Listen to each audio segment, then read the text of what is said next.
Good morning दोस्तों, मैं एक बार फिर हाजिर हूँ एक नए टॉपिक के साथ आपके अपने यूट्यूब चैनल सिविल कंस्ट्रक्शन में। तो दोस्तों आज मैं आपको एक हाउस प्लान के डिटेल के बारे में बताने वाला हूँ, जो दोस्तों प्लॉट का जो कह सकते हैं एरिया जो 300 गज का जो साइज है प्लॉट के हमारे पास वो 30 बाय 90 है दोस्तों, यानी कि 2700 स्क्वायर फुट हो गया। या आपका इसमें आपका 300 गज हो गया। तो दोस्तों इसी की डिटेल के बारे में बताने वाला हूँ कि अगर आपके पास 300 गज का प्लॉट है, 30 बाय 90 का प्लॉट है, तो अगर आप घर का नक्शा बना रहे हो तो आपको किन किन बातों का ध्यान रखना चाहिए, क्या क्या डिटेल के बारे में आपको पता होना चाहिए दोस्तों। तो अगर आप मेरे चैनल पर नए हैं तो चैनल को सब्सक्राइब कर दीजिए दोस्तों। तो चलिए मैं आपको स्क्रीन पर लेके चलता हूँ और आपको मैं बताता हूँ कि आपको घर का नक्शा बनाते समय किन किन बातों का ध्यान रखना चाहिए। तो दोस्तों अगर मैं बात करूं, सबसे पहले आप देख सकते हैं हमारे जो प्लान है, ये देख इसका साइज देख सकते हैं। ये आपके पास जो इसकी जो विड्थ है वो 30 फुट है और इसकी जो दोस्तों लेंथ है टोटली 90 फुट है। 90 फुट आपकी इसकी लेंथ आ गई। तो बात करूं इसकी एंट्रेंस से, तो ये आपकी यहाँ जैसे मेरे पास ये ग्राउंड फ्लोर का प्लान पड़ा हुआ है, 2D प्लान है, इसके बारे में आपको मैं बताने जा रहा हूँ। जैसे कि यहाँ से एंट्रेंस होगी दोस्तों, अगर मैं इसकी एंट्रेंस की बात बताऊं तो मैं आपको ये दिखा देता हूँ कि इसकी जो एंट्रेंस है इसकी कितनी रखी गई है, ये 12 फुट दोस्तों। इसकी जो मेन गेट लगना है आपका वो एंट्रेंस आ गया। उसके बाद आपके पास ये वरांडा आ गया दोस्तों, फ्रंट का वरांडा आ गया, 10 फुट 3 इंच इसकी विड्थ आ गई है। उसके बाद आपका क्या है, यहाँ पे स्टेप दिए हुए हैं आपको घर पे जाने के लिए, एंट्री करने के लिए। यहाँ पे पहले सबसे पहले स्टेप आ गए दोस्तों, इसकी जो विड्थ है वो आपकी 1-1 फुट की 2 स्टेप बने हुए हैं। उसके साथ ही आपका जो लास्ट वाला है वो 2 फुट का स्टेप बना हुआ है दोस्तों। उसके बाद जैसे हम यहाँ पे एंटर करते हैं, या आपका जो मेन डोर है वो 4 फुट का मेन डोर आ गया दोस्तों। अगर इसकी मैं विंडो की बात करूं, इसकी मैं आपको विंडो का दिखा देता हूँ। इसकी जो विंडो का साइज क्या है, ये आपकी 5 फुट 7.5 इंच आपकी दोस्तों विंडो का साइज आ गया। उसके बाद आप जैसे ये एंटर करते हो तो सबसे पहले आपका आ गया ये आपका लिविंग रूम का जो आपका साइज है 14 foot 9 inch by 16 foot 4.5 inch का आपका लिविंग रूम है। इसमें आपका एक पूजा रूम भी दिया हुआ है, देख सकते हैं।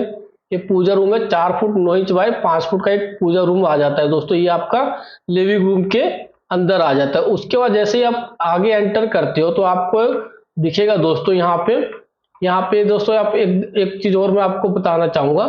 यहाँ पे जैसे कि बेडरूम आ जाता है, जैसे सबसे एक बेडरूम आ गया आपका 13 foot 4.5 inch by 13 foot 3 inch का दोस्तों। यहाँ पे एक बेडरूम आ गया। इसके साथ आपको एक वॉशरूम मिल जाएगा, अटैच टॉयलेट मिल जाएगा और ड्रेसिंग मिल जाएगी। तो इसका जो बाथरूम और जो आपकी ड्रेसिंग का जो डोर का साइज है वो 2 फुट 6 इंच है और हाइट आप 7 फुट या 8 फुट रख सकते हो। तो जैसे इसकी बात करें टॉयलेट की, तो 7 फुट बाय 8 फुट 6 इंच का आपका टॉयलेट आ गया दोस्तों। उसके बाद आपकी अगर इसकी ड्रेसिंग की बात करूं तो जो ड्रेसिंग का जो साइज है 6 फुट बाय 4 फुट 7.5 इंच। यहाँ पे आप देख सकते हैं, यहाँ पे कबर्ड भी दिया हुआ है इन्होंने। तो इसकी जो कबर्ड की अगर मैं विड्थ बताऊं आपको, जैसे कि आप कबर्ड की विड्थ देख सकते हैं, ये जो रखा हुआ है इन्होंने 2 फुट कबर्ड की विड्थ आ गई है। उसके बाद अगर आगे एंटर करें दोस्तों तो ये हमारा आ जाता है ये ड्राइंग रूम, या कैसे डाइनिंग रूम आ जाता है। डाइनिंग रूम आ गया आपका। डाइनिंग रूम के बाद यहाँ से एंटर आप देख सकते हैं, एक पाउडर रूम दिया हुआ है, एक मतलब कि आप कह सकते हो कॉमन वॉशरूम बनाया हुआ है इन्होंने, जिसका जो साइज है 6 फुट बाय 3 फुट 6 इंच का दोस्तों। यहाँ से आपकी स्टेयर स्टार्ट हो जाती है। यहाँ पे आप देख सकते हैं ये अप दिया हुआ है, यहाँ से आपके फर्स्ट फ्लोर के लिए स्टेयर स्टार्ट हो जाती है दोस्तों। यहाँ पे टोटल जो स्टेप आपके 25 स्टेप्स आ गए हैं। उसके बाद यहाँ पे आपका फैमिली लॉबी का जो है एरिया दिया हुआ है यहाँ पे स्टेयर के पास, जो कि 9 foot 3 inch by 9 foot 11 inch का है दोस्तों। उसके बाद मैं आपको आगे लेके चलूं तो आप यहाँ पे देख सकते हैं ये जो डाइनिंग का जो साइज है 16 फुट 1.5 इंच बाय 21 फुट है, जो आपका डाइनिंग का एरिया। यहाँ पे आप देख सकते हैं, यहाँ पे उन्होंने कैबिनेट भी बनाया हुआ है, यहाँ पे आपका कैबिनेट दिख जाएगा। उसके बाद किचन में लेके चलता हूँ दोस्तों। जो किचन का साइज है वो 12 foot 6 inch by 14 foot 11 inch का। इसकी आपकी मैं आपको बताता हूँ, इसके यहाँ पे आपका देख सकते हैं फ्रिज आ गया आपका।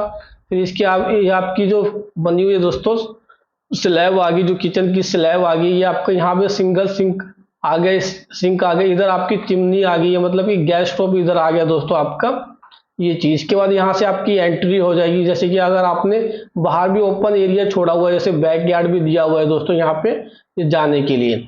उसके साथ आप देख सकते हैं एक बेडरूम और दिया गया है, जो कि इसका जो साइज है बेडरूम का 16 फुट बाय 14 फुट 11 इंच का दोस्तों। इसके साथ आप देख सकते हैं कि आपको वॉशरूम भी अटैच मिलता है, ड्रेसिंग भी, जो कि इसकी जो मेन डोर है वॉशरूम की वो 2 फुट 6 इंच है, जो इसका जो टॉयलेट का साइज है 6 फुट बाय 9 फुट 6 इंच है दोस्तों। और ड्रेसिंग का जो साइज है, जो ड्रेस दिया हुआ 6 फुट बाय 9 फुट 6 इंच का सेम ही साइज है टॉयलेट और ड्रेसिंग का। उसके बाद दोस्तों अगर बात करें यहाँ पे, जैसे कि बैक यार्ड में जाने के लिए यहाँ पे एक sliding door provide, sliding and folding door दिया गया है। तो अगर बैक यार्ड में आप जाओगे तो बैक यार्ड का जो साइज है दोस्तों ये है 13 फुट 6.5 इंच इसकी विड्थ आ गई। यहाँ पे इन्होंने क्या एक स्टेयरकेस प्रोवाइड किया गया है।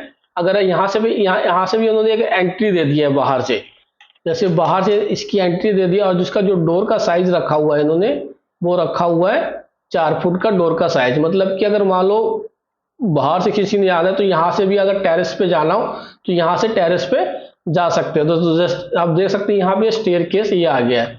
तो पीछे आप देख सकते हैं दोस्तों बैक यार्ड में इन्होंने स्टोर भी बनाया हुआ जो कि 6 foot 6 inch by 7 foot 11 inch का है दोस्तों। तो यहाँ से आपकी स्टेयरकेस गई, उसके बाद आपकी जो स्टोर की टेरेस है वहां से भी आपके एक स्टेयरकेस दी हुई है दोस्तों। यहाँ से मतलब कि आपके, क्योंकि स्टोर का लेवल जो आपका स्लैब का लेवल होगा स्टोर का, और जो आपका इसका लेवल होगा, जो आपके जितने भी घर ये बना हुआ है इसका लेवल अलग है दोस्तों। मतलब यहाँ से आपको एक स्टेयरकेस इन्होंने दे दी है दोस्तों इसके ऊपर चढ़ने के लिए। तो आप यहाँ पे देख सकते हैं। अगर दोस्तों अगर कोई भी दिक्कत आती है, परेशानी है, तो आप मुझे कमेंट में करके बता सकते हैं दोस्तों। तो दोस्तों फिलहाल इस वीडियो में इतना ही। अगली बार मैं फिर हाजिर होऊंगा एक नए टॉपिक के साथ। जब तक के लिए धन्यवाद। जय हिंद,